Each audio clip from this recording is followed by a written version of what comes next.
नमस्कार दोस्तों, कविता Yadav YouTube channel पर आप सभी का स्वागत है। हमारी तैयारी चली हुई है हिंदी विषय से संबंधित टीजीटी पीजीटी परीक्षाओं के लिए। हमारी ये क्लासेस उन सभी विद्यार्थियों के लिए लाभदायक होगी जो हिंदी विषय से संबंधित किसी भी परीक्षा की तैयारी कर रहे हैं, जैसे NTA नेट की कर रहे हो या टीजीटी पीजीटी की कर रहे हो। और जो हमारी इसी चैनल पर जो व्याकरण की क्लास होती है वे उन सभी बच्चों के लिए उपयोगी है जिस भी परीक्षा में हिंदी से संबंधित व्याकरण के प्रश्न पूछे जाते हैं। उनके अलावा केवल सब्जेक्ट के लिए हमारी टीजीटी पीजीटी और NTA नेट UPSC के लिए भी लाभदायक होगी हमारी ये जो क्लासेस है। हम सिर्फ उन्हीं तथ्यों को आधार बना के अपने पाठ्यक्रम को आगे बढ़ा रहे हैं जो परीक्षा में बार बार पूछे जाते हैं। किसी भी एग्ज़ाम में आप देख लेना, हमारे द्वारा ये जो जितने भी तथ्य हम करा रहे हैं डिटेल से टॉपिक वाइज किसी ना किसी एग्ज़ाम में पूछे जा चुके हैं।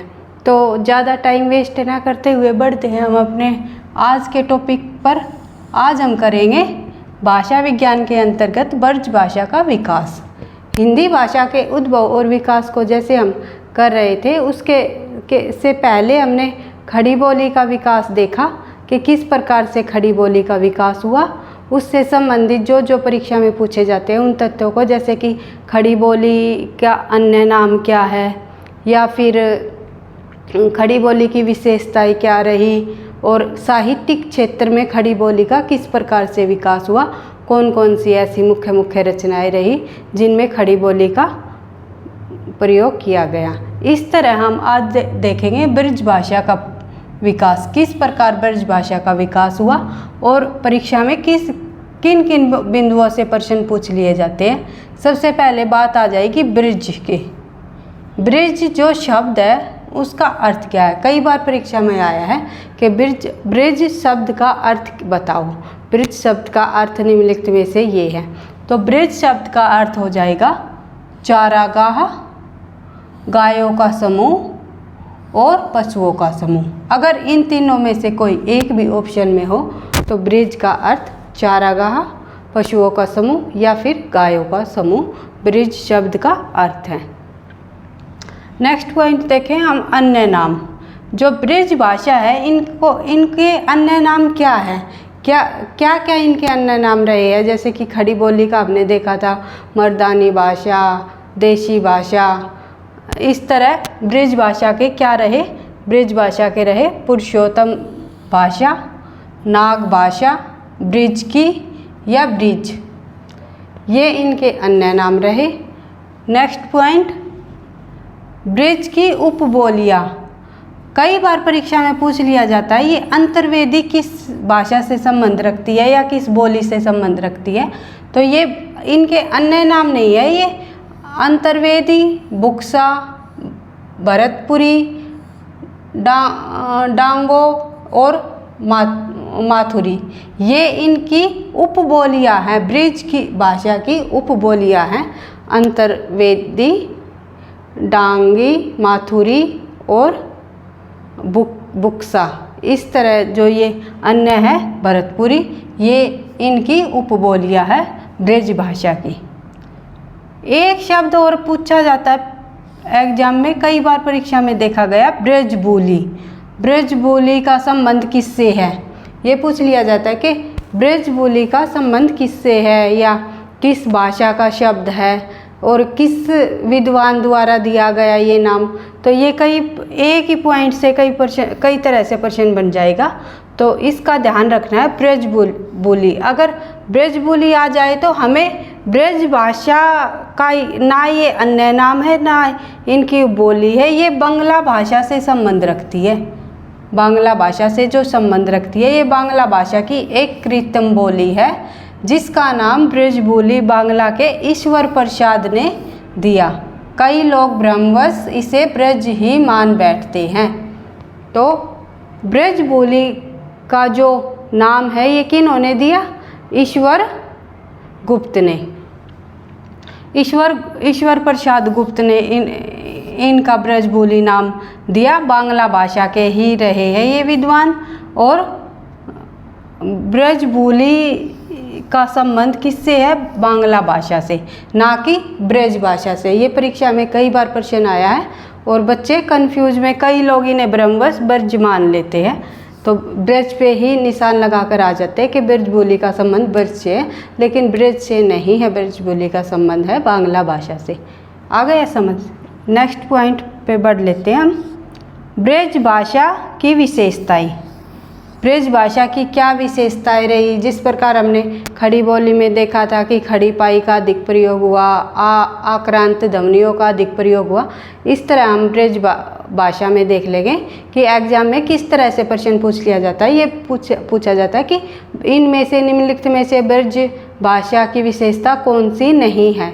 तो क्या हो जाएगी हमारी? एक विशेषता ओक्रांत ध्वनियों की अधिकता। ब्रज भाषा में ओक्रांत ध्वनियाँ, जिसके बाद ओ की ध्वनि आई, जिस शब्द के बाद ओ की ध्वनि आई, उन्हें हम ओक्रांत ध्वनियाँ कहते हैं। जैसे कि छोटा का छोटो बोलते हैं ब्रज भाषा में, छोटो, खायो, पियो, नहायो, इस तरह के जो शब्द आएंगे ओ की ध्वनि के साथ, उन्हें ही हम ओक्रांत ध्वनि कहते हैं। तो ब्रज भाषा में ओक्रांत ध्वनियों की अधिकता रही। खायो, छोटो, बड़ो, जैसे आपने सुना भी होगा एक हमारा सूरदास का जो वो पद रहा है, उद्धव, गोपिया और उद्धव के संबंध में, आयो घोष बड़ो व्यापारी। तो इस तरह के जो भाषा में, ब्रज भाषा में प्रयोग किया गया है, वो ओक्रांत ध्वनियों की अधिकता। दूसरे नंबर पर इसकी विशेषता देख लेंगे, है ध्वनियों का लोप। इसमें है, ब्रज भाषा में है ध्वनि का लोप किया गया है। जैसे सुहाना होता है तो ब्रज में बोला जाता है सुहाना, या फिर 12 बोला जाता है तो ब्रज में बोला जाएगा 12। तो इस तरह है ध्वनि जहाँ पर भी आएगी उसका लोप करके सीधे सीधा अगला वर्ण लिख देते हैं। इसमें ल और ड के स्थान पर र का प्रयोग किया जाता है। मतलब ड वर्ण है, ड और ल, इन दोनों के स्थान पर, जहाँ पर ड आए वहाँ पर भी, जहाँ पर ल आए वहाँ पर भी किस वर्ण का प्रयोग किया जाता है? र वर्ण का प्रयोग किया जाता है, र का। जैसे बिजली, बिजली का कर देंगे ब्रज में बिजूरी, गाड़ी का हो जाएगा गाड़ी, साड़ी का हो जाएगा सारी। इस तरह जो ल, जहाँ पर भी ल वर्ण या ल ध्वनि और ड ध्वनि आए वहाँ पर र का प्रयोग कर दिया जाता है। नेक्स्ट विशेषता में देखेंगे हम, श के स्थान पर इस वाले स का प्रयोग किया जाता है, वही सड़क का। जैसे ये विशेषता हमने अपभ्रंश में भी देखी थी, श वाली, और इसमें न का प्रयोग न के स्थान पर न का प्रयोग किया जाता है। अण का प्रयोग जो है अण के स्थान पर न का प्रयोग किया जाता है। ये विशेषता अपभ्रंश में न के स्थान पर अण का प्रयोग किया जाता था, लेकिन ब्रज में अण के स्थान पर न का प्रयोग किया जाता है। ठीक है। नेक्स्ट हो जाएगा सर्वनाम शब्द। जैसे ब्रज भाषा में सर्वनाम में के शब्द हो जाएगा मनु, मानो, जानू, जानो और मेरो। इस तरह जो सर्वनाम शब्द का प्रयोग किया जाता है, जैसे मनु, मेरो, मोही, ते हो, तिहारो, इस तरह के शब्दों का प्रयोग किया जाता है। हिंदी में क्या प्रयोग है? मैं, मुझे, उसे, तुम, तुमसे, इस तरह नहीं किया जाता। इसमें तेरो, तिहारो, इस तरह शब्द प्रयोग किए जाते हैं सर्वनाम की अगर हम बात करें तो ब्रज भाषा में। इस तरह हमने ब्रज भाषा शब्द का अर्थ देखा, अन्य नाम देखे, उनकी उपबोलियाँ, ब्रज भाषा की उपबोलियाँ देखी। ब्रज भाषा भी एक उपबोली ही है। देखो मैंने स्टार्टिंग में आपको बताया था, जो हम कर रहे हैं वो शोर शैनी अपभ्रंश से निकलने वाली जो उपभाषा है पश्चिमी हिंदी, उनके अंतर्गत निकलने वाली बोलियों को कर रहे हैं। तो ब्रज भाषा भी एक बोली है। बोली से अन्य बोली निकली तो उसे हम उपबोली कहेंगे।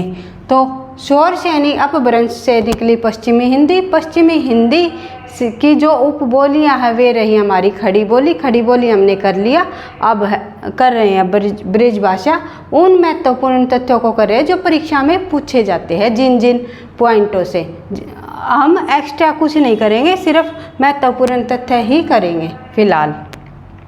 तो इसके बाद हम देख लेंगे ब्रज जो भाषा का जो विकास है, वो ब्रज भाषा का साहित्यिक विकास क्या रहा, साहित्य के क्षेत्र में किस प्रकार से ब्रज भाषा का विकास हुआ, किन किन काल में कौन कौन सी रचनाएं लिखी, किन किन कवियों द्वारा लिखी गई। इस प्रकार ब्रज भाषा का हम साहित्यिक विकास देखते हैं। इसके बाद देख लेते हैं हम साहित्यिक क्षेत्र में ब्रज भाषा का किस प्रकार से विकास हुआ। साहित्य के क्षेत्र में ब्रज भाषा का विकास किस प्रकार से धीरे धीरे हुआ। जिस तरह हमने उसमें देखा था, खड़ी बोली का विकास साहित्य के क्षेत्र में किस प्रकार से हुआ, किस प्रकार से रचनाएं लिखी गई ब्रज भाषा में। हमने हिंदी को 3 कालों में बांटा था। प्रारंभिक काल यानी कि आदिकाल 1000 ईस्वी से 1400 ईस्वी, 1000 ईस्वी से 1400 ईस्वी के बीच आदिकाल रखा था हमने हिंदी का। फिर मध्यकाल 1400 ईस्वी से लेकर 1850, फिर आधुनिक काल 1850 के बाद तक का काल। तो प्रारंभिक काल जो रहा ब्रज भाषा का विकास प्रारंभिक काल में, आदिकाल में स्वतंत्र रूप से ब्रज भाषा में कोई रचना नहीं लिखी, कोई ऐसी रचना नहीं हुई कि पूरी तरह से ब्रज भाषा में लिखी गई। कुछ रचनाओं में आदिकाल में ब्रज भाषा के शब्दों का प्रयोग किया गया है, या फिर कुछ ही पदों का प्रयोग किया गया, ब्रज भाषा में लिखा गया, लेकिन पूरी तरह से पूरी की पूरी रचना आदिकाल में नहीं लिखी गई ब्रज भाषा के अंदर। और किन किन विद्वानों ने ब्रज भाषा का प्रयोग किया अपने ग्रंथों में, सबसे पहले बात करते हैं हम हेमचंद्र के प्राकृत पैंगलम, एक व्याकरण ग्रंथ हुआ है। हेमचंद्र ने ब्रज भाषा में ब्रज भाषा शब्दों का प्रयोग किया गया है प्राकृत पैंगलम में। उन्होंने जो अपभ्रंश भाषा के अंदर ही ब्रज भाषा का पुट को समाहित किया है। उसके बाद संदेश रासक जो कि अब्दुल रहमान का ग्रंथ है, इसमें ब्रज भाषा का पुट देखने को मिला। गोरखनाथ की रचनाओं में मिला, और कबीर की रचनाओं में तो कबीर ने तो किया ही पंचमैली खिचड़ी भी कहा जाता है। 5 भाषाओं का जो प्रयोग किया उन्होंने, 5 भाषाओं के शब्द लिए हैं, खड़ी बोली, ब्रज भाषा और अवधी, कई भाषाओं के शब्द इन्होंने अपने पदों में किए हैं, तो कबीर भी आ जाएगा इनके अंतर्गत। इन रचनाओं में जैसे एक रचना और का नाम और लेंगे हम ब्रज भाषा के संबंध में, आदिकाल में पृथ्वीराज रासो के अंतर्गत, आदिकाल में पृथ्वीराज रासो के अंतर्गत ब्रज भाषा के कुछ शब्द शामिल किए हैं, ना कि कोई पूरा एक पद लिखा गया है, उसमें कहीं कहीं शब्दों का प्रयोग किया गया है। इसीलिए अगर हम पृथ्वीराज रासो की अगर भाषा की बात करें तो किस प्रकार की भाषा रही है पृथ्वीराज रासो की, डिंगल पिंगल भाषा प्रयोग रही है। पिंगल इसलिए क्योंकि अपभ्रंश के साथ साथ उन्होंने ब्रज भाषा के शब्दों का भी प्रयोग किया है। तो देख लेते हैं हम एक बार, पृथ्वीराज रासो के में कुछ शब्द ब्रज भाषा के रहे हैं। कुछ शब्दों की बात करी थी ना हमने, पूरा ग्रंथ ब्रज भाषा में नहीं लिखा गया, कुछ शब्द ही लिखे गए हैं आदिकाल के अंतर्गत, यानी कि ब्रज भाषा के प्रारंभिक काल में ब्रज भाषा के शब्दों को लिया गया है। फिर बात करें 11वीं से ले 1000 ईस्वी और 11वीं ईस्वी से लेकर के 1100 ईस्वी, 11वीं नहीं 1100 ईस्वी से लेकर 1000 ईस्वी से 1100 ईस्वी से लेकर फिर धीरे धीरे जैसे जैसे आगे समय बढ़ता गया, उसी समय फिर 14वीं शताब्दी के अंत तक आने तक ब्रज भाषा का प्रयोग किया जाने लगा, अधिक प्रयोग किया जाने लगा ब्रज भाषा का। वो देख लेते हैं हम किस प्रकार। 14वीं सदी के अंत में ब्रज भाषा की स्वतंत्र रचनाएं की जाने लगी कि पूरी की पूरी रचना ब्रजभाषा में की जाने लगी। पहले प्रारंभिक काल में कुछ शब्दों का प्रयोग किया जाता था ब्रजभाषा के, लेकिन धीरे धीरे जैसे समय बढ़ता गया 14वीं शताब्दी के अंत तक पूरी की पूरी रचनाएं ब्रजभाषा में की जाने लगी। सबसे अधिक श्रेय जाता है विष्णुदास का।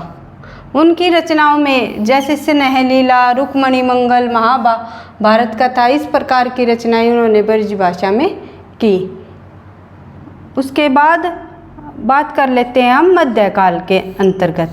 ये तो यहाँ तक तो था, विष्णुदास तक 14वीं शताब्दी तक तो रहा ब्रजभाषा का आरंभिक काल। उसके बाद हम बात करें मध्यकाल की, तो मध्यकाल के अंतर्गत हमारा भक्ति काल आ जाएगा। भक्ति काल और रीति काल दोनों काल हमारे मध्यकाल में आ जाएंगे। तो इसमें 1400 ईस्वी से लेकर 1850 ईस्वी तक का इसका समय रहा। इस काल में ब्रजभाषा का सबसे अधिक प्रयोग हुआ। इस काल में, मध्यकाल में ब्रजभाषा का सबसे अधिक प्रयोग हुआ, सबसे अधिक रचनाएं की जाने लगी। जैसे आगे चल के बात करें हम सूरदास की, बात कर लेते हैं। नेक्स्ट पॉइंट, भक्ति काल के कृष्ण कवियों ने ब्रजभाषा को साहित्यिक प्रतिष्ठा दिलाई। मतलब सबसे अधिक प्रतिष्ठा किसने दिलाई ब्रजभाषा को साहित्यिक क्षेत्र में? वो दिलाई कृष्ण कवियों ने। कृष्ण कवियों के अंतर्गत कौन आ जाएगा? सूरदास। जैसे सूरदास, मीराबाई, सूरदास, मीराबाई, नंददास, इन कवियों ने ब्रजभाषा का अधिक प्रयोग किया अपनी रचनाओं में। ब्रजभाषा के प्रथम सुप्रसिद्ध कवि कौन रहे? सूरदास। ये परीक्षा में कई बार पूछ लिया जाता है कि ब्रजभाषा के प्रथम कवि कौन रहे, तो प्रथम कवि नहीं, प्रथम सुप्रसिद्ध कवि। ब्रजभाषा के प्रथम सुप्रसिद्ध कवि रहे सूरदास। तो इनकी रचनाएं जैसे सूरसागर, साहित्य लहरी, सुर सारावली, तीनों रचनाओं में ब्रजभाषा का अधिक प्रयोग किया गया। इस प्रकार आगे एक संत हुए हैं सुंदरदास। सुंदरदास ने तो केवल शुद्ध ब्रजभाषा का प्रयोग किया है। सुंदरदास ने शुद्ध ब्रजभाषा का प्रयोग किया।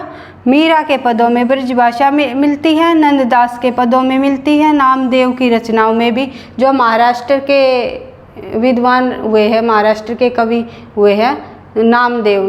मैंने 4 बताए थे महाराष्ट्र के विद्वान कौन कौन? नामदेव, एकनाथ, तुकाराम और ज्ञानेश्वर।